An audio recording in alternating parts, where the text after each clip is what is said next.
You're listening to the X Zone Radio Show live and around the world on the Talkstar Radio Network. Visit us online at www.xzone-radio.com.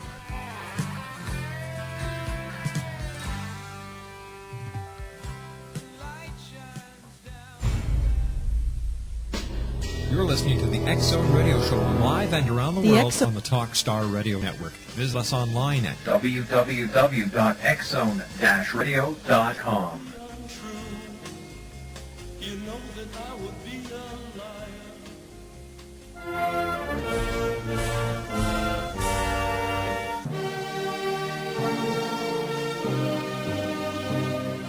Welcome to the X Zone, a place where fact is fiction and fiction is reality. Now, here's your host, Rob McConnell.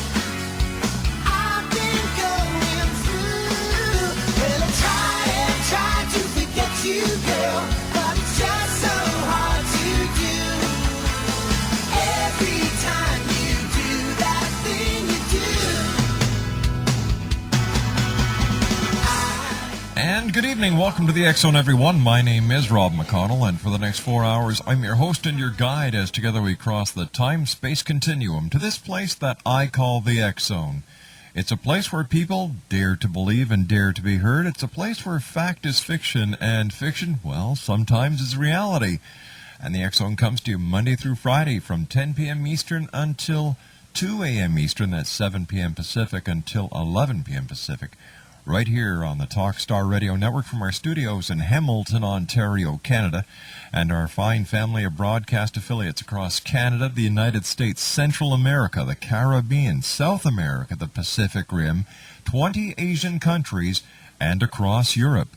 If you'd like to give me a call, toll-free, 1-877-528-8255. That's toll-free at 1-877-528-TALK.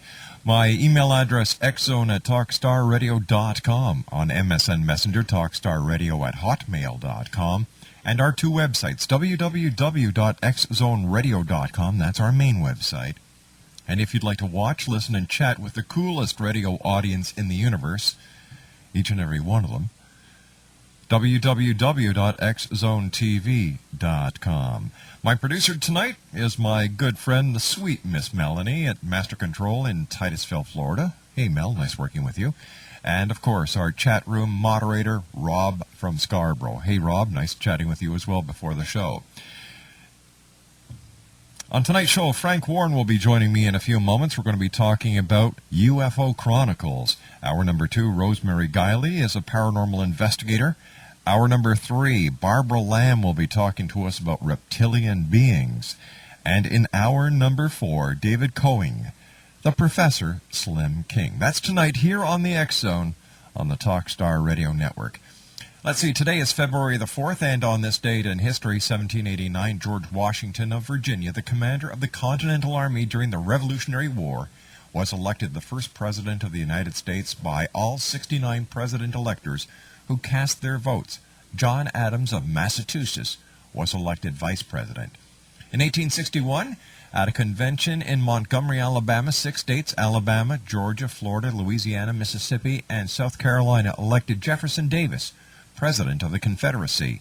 In 1861, the 25-year period of conflict known as the Apache War began at Apache Press, Arizona, with the arrest of Apache chief Cochise for raiding a ranch. Cochise escorted his U.S. Army captors and escaped his U.S. Army captors and declared war. 1938, Adolf Hitler took control of the German army and put Nazi officers in key posts as a part of the plan that led to World War II. On this date in 1974, urban guerrillas abducted Patricia Hearst, the 19-year-old 19-year-old daughter of publisher Randolph Hearst, from her apartment in Berkeley, California. 1976, In 1976, an earthquake measuring 7.5 on the Richter scale killed nearly 23,000 people in Guatemala and Honduras. In 1997, a jury in a civil trial in Santa Monica, California, found O.J. Simpson liable for the killings of his former wife and her friend and was ordered to pay a total of $33.5 million to both families. Simpson had been acquitted in his murder trial. In 2004, a Pakistani scientist considered the key figure in his country's nuclear weaponry development admitted that he had leaked that technology to other countries. And the Massachusetts Supreme Court in 2004 refused to allow civil union as a substitute for same-sex marriage. And finally, in the year 2008, U.S. President George Bush introduced a $3.1 trillion budget for the fiscal 2009 year, including proposed increases in military spending, but cutbacks in most domestic programs. And that's this date in history here on the X Zone. I have to take a 2-minute commercial break, and when I return, Frank Warren is going to be joining us as the X Zone starts for today, Wednesday, February the 4th in the year 2009 from our studios in Hamilton, Ontario, Canada, right here on the Talkstar Radio Network. Don't go away. We'll be back in 2 minutes.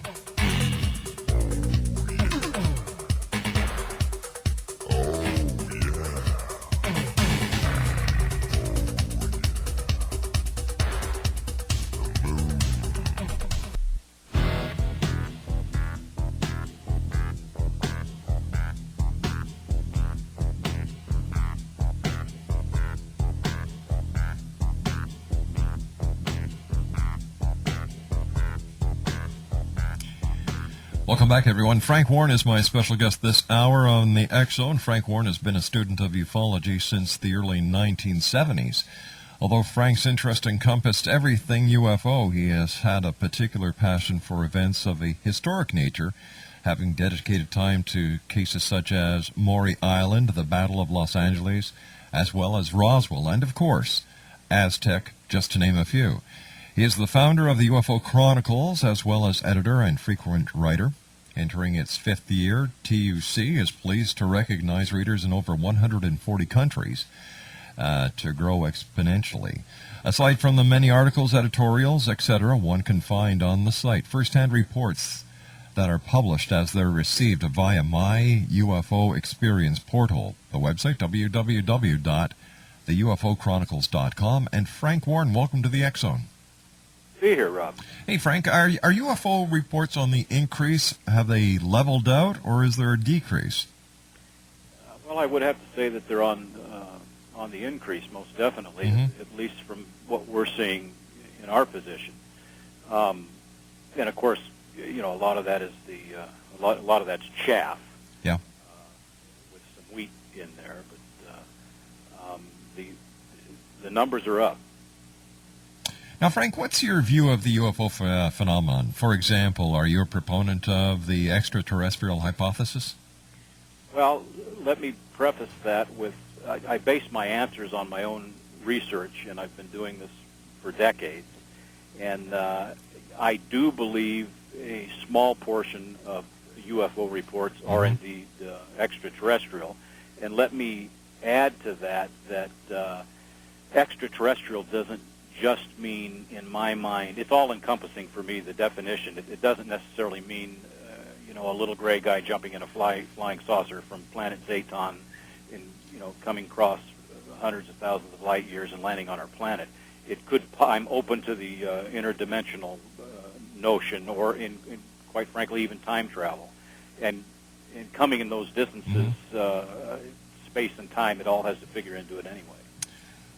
So it's not a narrow focus for me. Have you ever seen a UFO, Frank?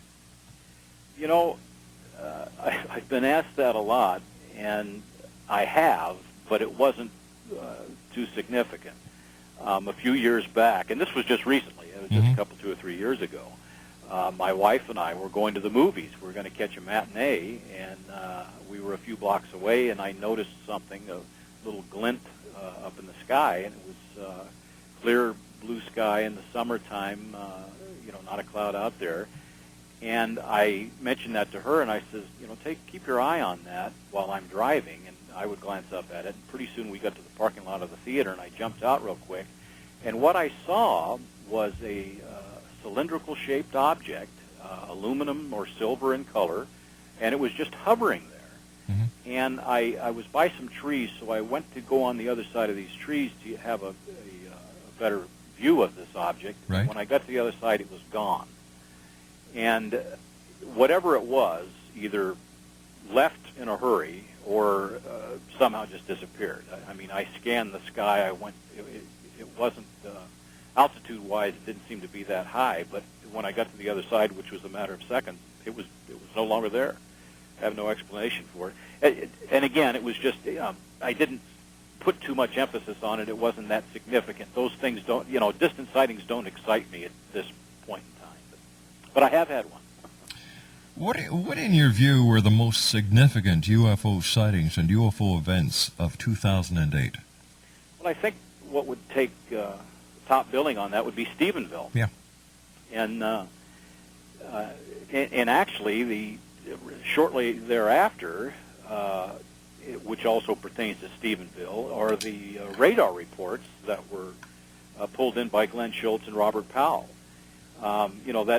That sighting started as a multi-witness visual case, and it was anecdotal evidence, and then the radar information comes in. The radar evidence is pulled in to shore up the witness reports.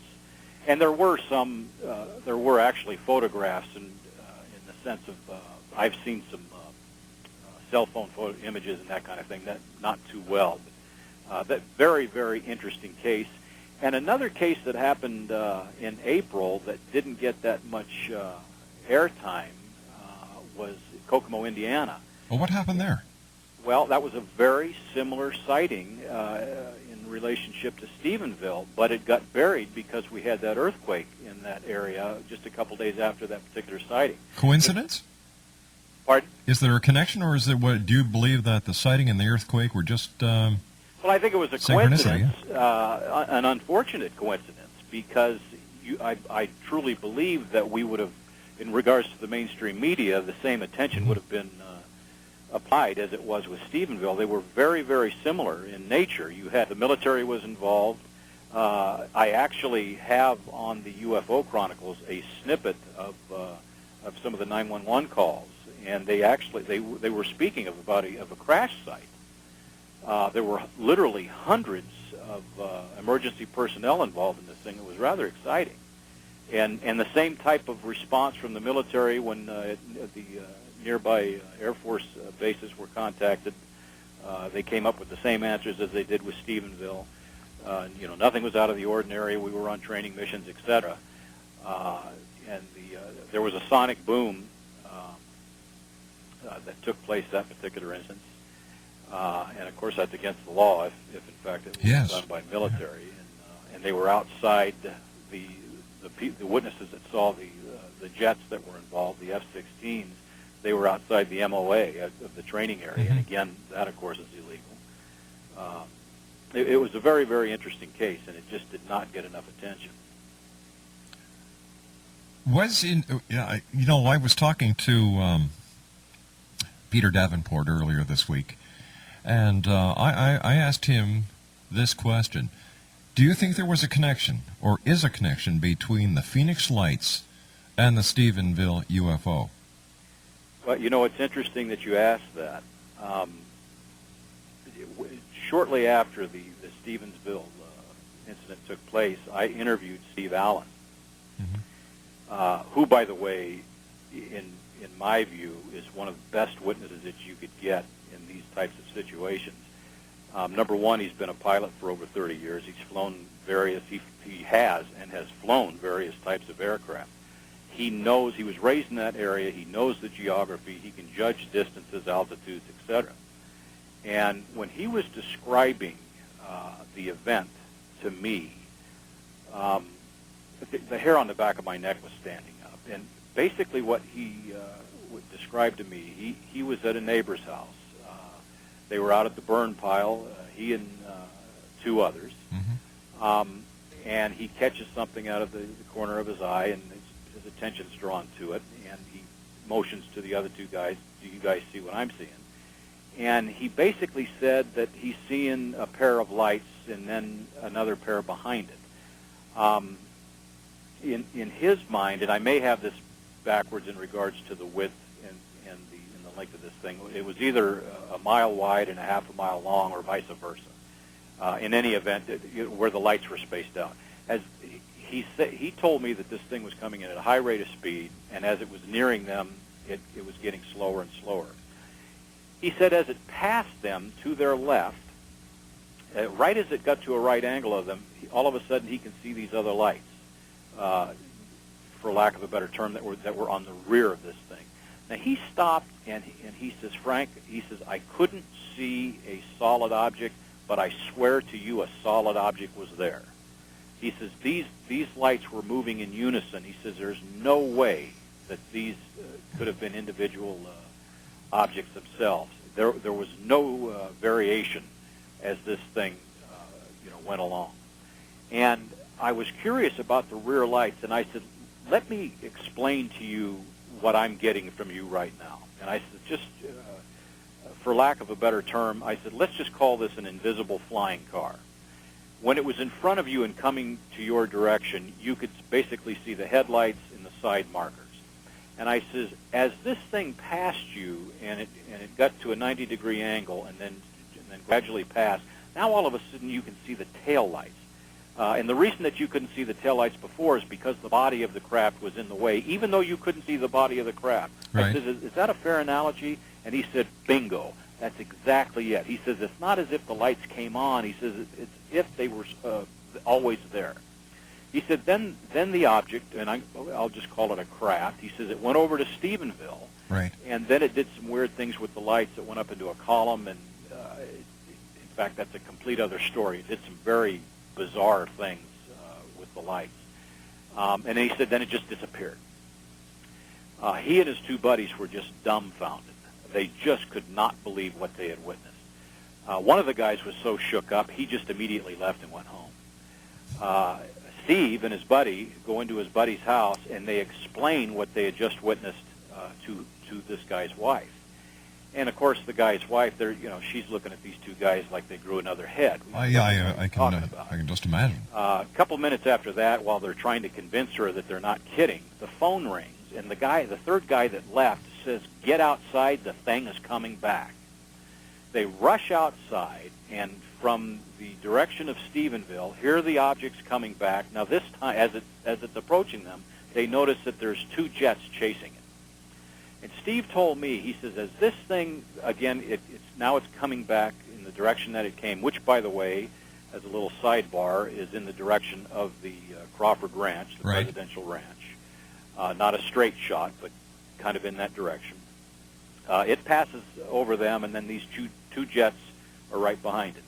He said that as the jets increased their speed, the object would maintain the same distance as if it was playing with them. In fact, that's a quote. He said it was like this thing was just playing with them. But one thing that he mentioned, and this ties back into the Phoenix lights, he says when the thing increased in speed, the white lights that were in the rear turned red. And that rang a bell with me. And I did, after I concluded the interview, I picked up the Phoenix Lights file, and I looked back to some of the early reports.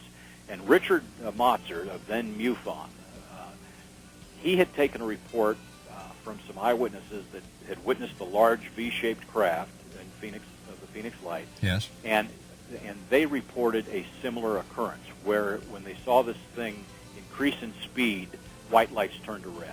Frank, stand by. You and I have to take our news break at the bottom of the hour. Frank Warren is our very special guest this hour. He's the man behind the UFO Chronicles. His website, www.theUFOchronicles.com. It's a great site filled with super information. And Frank and I will be back on the other side of this commercial break and the news as the X Zone continues right here on Talkstar.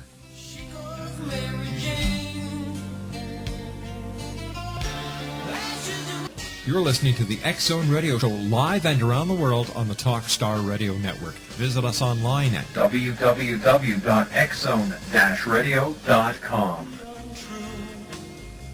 You know that I would be a liar if I was to say Hi, this is Ken Elliott. When I'm floating around the universe, I always try to tune in to Rob McConnell. Hi ho there, Twinkie Frog on Sesame Street. When I want to find out what's going on with UFOs or ghosts, I listen to the X Zone with Rob McConnell. This is Les Corrigan from Target Internet Development. You're listening to Rob McConnell on the X Zone Radio Show. This is John Hogue, prophecy scholar, and you're listening to Rob McConnell in the X Zone. Welcome to the X Zone, a place where fact is fiction and fiction is reality. Now, here's your host, Rob McConnell.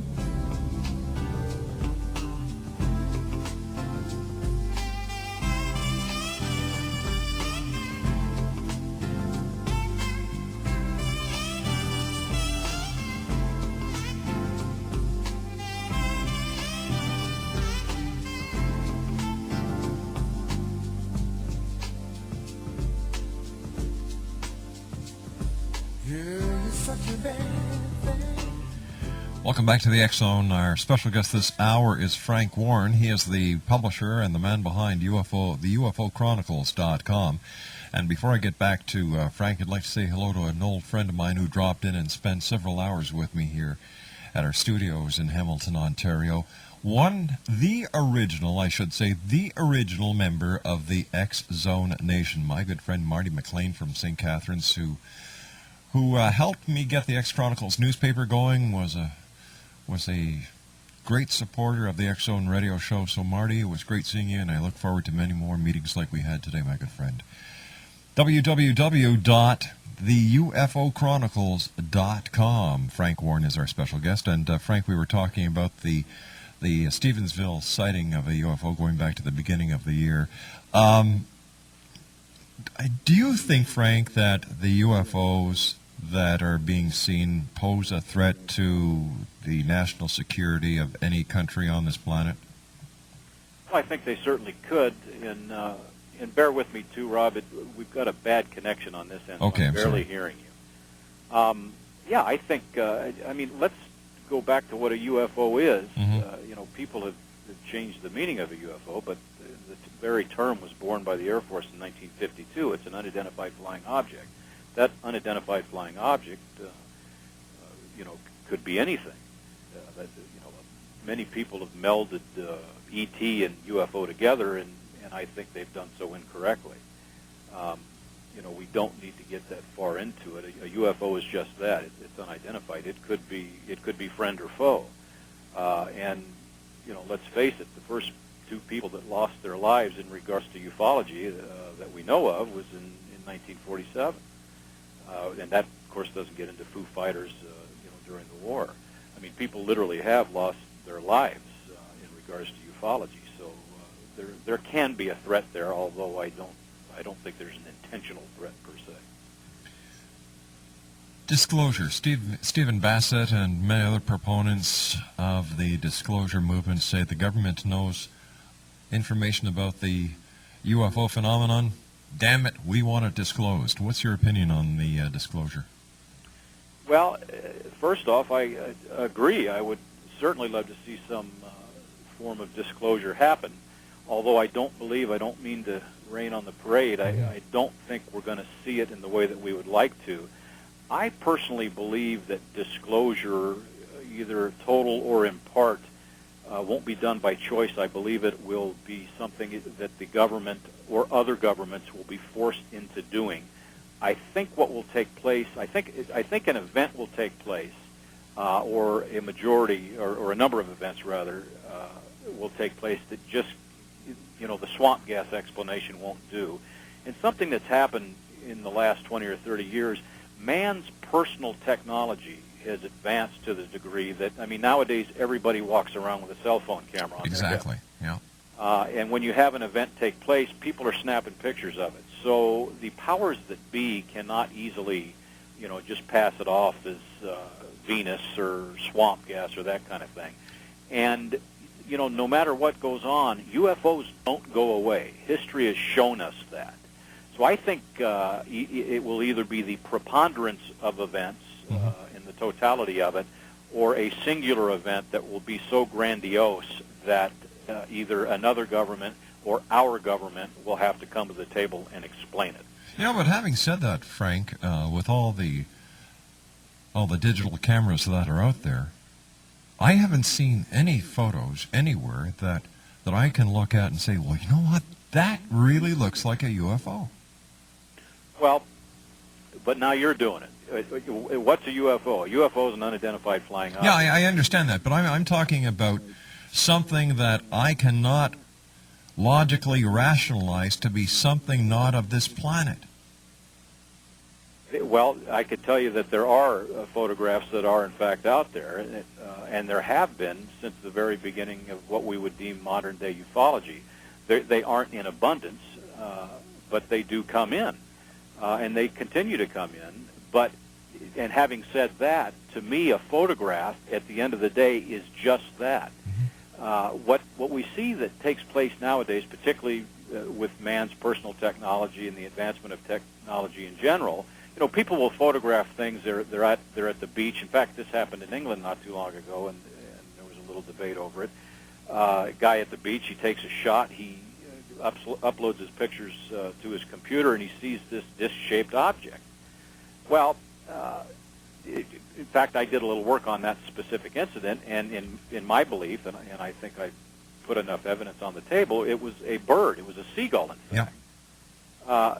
Now, in contrast to that, let's say that somebody has a sighting. They actually see it with their own eyes, and the guy yells to his wife, "Hey, Alice, go grab the camera," and then they take pictures of it. Then you have an eyewitness testimony or declaration along with the image. That the two shore each other up, opposed to just an image by itself. I mean, no matter the quality of the image, if it's just an image, that's all you have at the end of the day. Do you think that President Obama is going to be a help, hindrance, or wash to ufology? I think Donald Duck could be the president right now, and it would be better from the dark ages that we just got out of. And that's not a slam on President Obama in any way. I'm glad he's president, and he certainly will be a help. Will we get disclosure out of it in the way that we would like to? I don't think so. Is it possible that something could happen that would precipitate some sort of disclosure? I think so, and I think that's what's going to happen. But what we will get in a positive light is we won't, in regards to freedom of information, these things will be open again. And for researchers such as myself, we'll be able to cull out more information, opposed to this the dark ages that we just went through with the previous administration. Speaking about the release of information, the British government has released their X-Files, and we've got Nick Pope coming on next week. I've seen what they've released. I've talked to other people, and no one seems to be very excited about anything that the British or the French have released.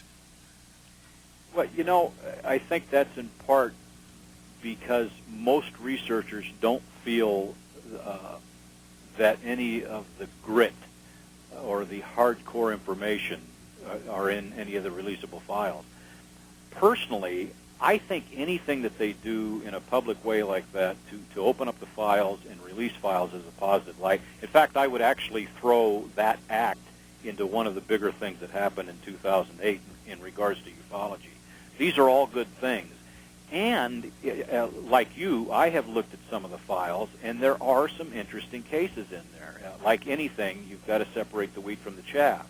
So I see this as a very positive thing. Brazil's done the same thing not too long ago, as well as we've just heard that the Danish Air Force files have been opened. Yeah. So, all of these other countries, stepping forward, we may get disclosure from another country, perhaps, or so much openness will take place from other countries, it may motivate our government to step up to the plate. What are your thoughts on Nick Pope's declaration that the Ministry of Defense has issued shoot-down orders for UFOs? I think that the layperson, I think that'll have a great impact on the layperson to make them aware just how serious the UFO phenomenon is. And it also harkens back to our own shoot-down orders that for example, that Frank Ficino's book with Shoot Them Down, he's done a lot of research on that with the help of Stan Friedman. And we've had the same scenarios here.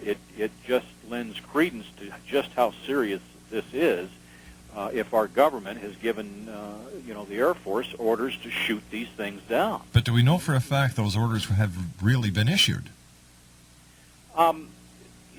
There's arguments on both sides of that. I've seen documentation that I believe is solid, that lends credence to the fact that that's happened. There are naysayers to that event, but I think the preponderance of evidence is indicative that it has, in fact, happened. And, and quite frankly, when you have Nick on, he will enlighten you. I listened to an interview with him the other day that was fascinating. The thing that I can't understand is why would the government give shoot-down orders if there has not been an aircraft that has been shot down by a UFO? That just goes to show the ignorance of this planet. Well, and there's the question. The question to itself: Why were the orders issued? You see, this is why I doubt the authenticity and the reality of these orders, because ufology is based on sensationalism. So if we have a lull in one area, let's throw this shoot-down order in to stir the pot again. We get the public interest up again, we get the interviews up again, but no one has come through with any concrete evidence as to the authority given under these orders. The first newspapers to break all these are the British tabloids. Yeah, well, from their perspective of it, on the British side, opposed to Frank Ficino's work. And, of course, I know Stan Friedman real well, and, again, I have seen documents that I believe are, in fact, authentic. Wait a minute, you've seen documents from Stan Friedman that weren't blacked out? Not in this specific instance from Stan, no. I have seen documents through other sources that I believe are authentic, that, in fact, do lend credence to the shoot-down orders. But even if you stay in the realm of stipulation, on either side of that, why would they shoot him down, why they wouldn't shoot him down? Let's not forget what the Air Force is there for. It's on either side. It's the defense of the country. If you have an unknown that comes into any specific area, and you can go back to the Stephenville Lights, when this thing gets into the presidential airspace, we're in a post-9/11 world now. We have two other agencies that have gotten involved in watching and monitoring what goes on into our airspace and anything that's pervious to radar. Obviously, that thing that went through Stephenville was pervious to radar because it was being chased. Now, that said, and again, it's stipulation. Let's presume that you have pilots that that are chasing this thing. Well, what's the next thing that they're going to do? They're going to try to communicate with it. Follow us to the closest Air Force base. You need to land this thing. You're too close to the presidential ranch. What are you doing? Whatever. At that point, if you're not getting any response, then you can, again, stipulation, then the notion would come up where there may be a shoot-down order. All right, here's a question for you. If you have something that can cross the universe, cross the galaxy, cross the solar system, what makes us think that the puny weapons that we may have compared to the weapons they may have can actually harm them? There's nothing in the world that could make us think that that could take place. And don't you think that if we were to open fire on one of these craft, that we would be inviting trouble that we really don't need? I think that would be a fair assumption, sure. However, one of the things that we collectively, you, I, or anybody, often do is we use human explication to deduce, and assuming there's the ET end of it, and I'm beyond UFO now, but let's assume that some of the UFOs are piloted by ET. Yeah. We use human explication to deduce alien intent, and I don't think we can do that. I don't think there's enough data on the table to say that. Who knows why they're here? They might come here to eat our dirt. You have to put a big if when we stipulate on ET intent. If they're like us, if they're societal, if they're biological in the same way that we are. I mean, who knows even if they're biological? I agree. I agree, but however, if a shoot-down order has been given, the shoot-down order shows that the governments of the world do not have any information on the UFO phenomenon, and that they are not working with the occupants of the UFOs, because if they've ordered a shoot-down, they don't know anything about it, which in my way of thinking says, well, wait a minute, if you don't know anything about the UFO phenomenon and you've ordered shoot-down orders, then you have no information, and the disclosure will not come because it doesn't exist. Well, if you go that far, you could take it to the next level, and there, some folks have, in regards to the UFOs themselves, and if they're piloted by ET, that it's just not one form of ET, that it could in fact be many races. And again, this is all stipulation, and I hate to even go there. Sure. But if you did go there, you could say, well, wait a minute. Perhaps we have, one race of being that we're working with, and perhaps there's bad guys out there. Stand by. We've got to take our final break for this hour. Frank Warren is our special guest, www.theUFOChronicles.com. My name's Rob McConnell. This is the X Zone, a place where people dare to believe and dare to be heard Monday through Friday from 10 p.m. Eastern until 2 a.m. Eastern, right here on the Talkstar Radio Network. Don't go away. We'll be back on the other side of this commercial set.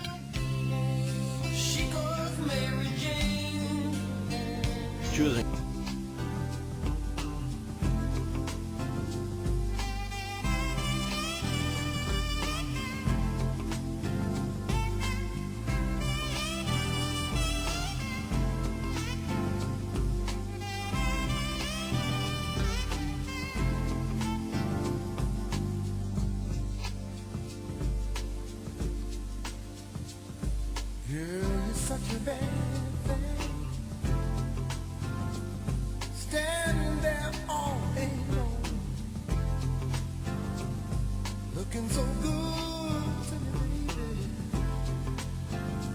Frank Warren's our guest, www.theUFOChronicles.com. It's a great site, Exo Nation. I went to Frank's site today. It's filled with a lot of really good information if you're a ufologist.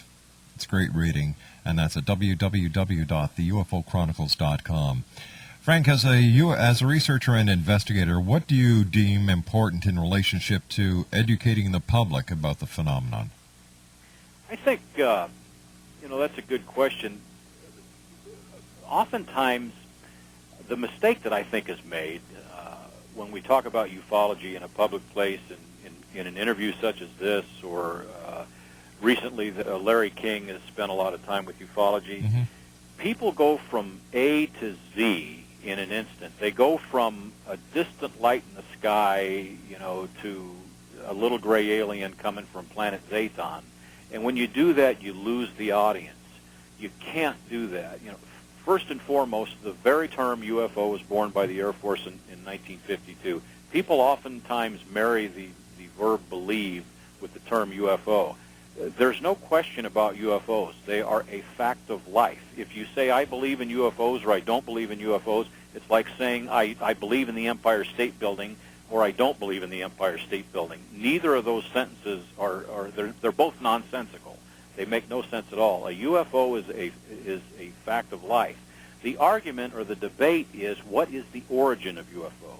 So in terms of educating the public, you have to do it in baby steps, and you have to be repetitious. And you've got to start from the beginning and just take baby steps with it. Let's establish the fact that a large percentage of UFOs, the numbers still hold true today, cannot be explained by conventional means. Then you ask the question, what is this? How do we define that? And even when you get with a so-called skeptic, a skeptic will not argue that point. They'll say, yes, there are UFOs. So then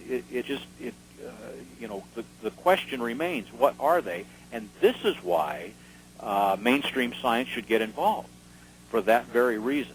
Why won't? But to go from point A all the way to Z and then talk about Sure. Alien cultures and federations, I think is a big mistake. I've only got time to ask you one more question, Frank. I'd love to have you back on in the future so we can continue this conversation. Why won't science get involved? It's interesting. I was having a conversation yesterday along these same lines. And one of the good things about Project Blue Book and the government involvement was mainstream science was not too afraid to put to tippy-toe in the water. Now we face the stigma that surrounds ufology. I mean, let's face it, the very first step in science, scientific procedure is the observance of a phenomenon. Science, by its nature, dictates the investigation of the UFO phenomenon, but we're stuck with this stigma that surrounds it, and it's a phenomenon unto itself. And I personally believe this actually has happened by the early debunking efforts by the government, and I don't mean to say that that's some sort of conspiracy. Frank, I hate to do this, but we've run out of time for tonight. Frank Warren has been our guest, www.theUFOchronicles.com. When we come back from this news break at the top of the hour, Rosemary Guiley will be joining me. She's a paranormal investigator as the X Zone continues live and around the world from our studios in Hamilton, Ontario, Canada.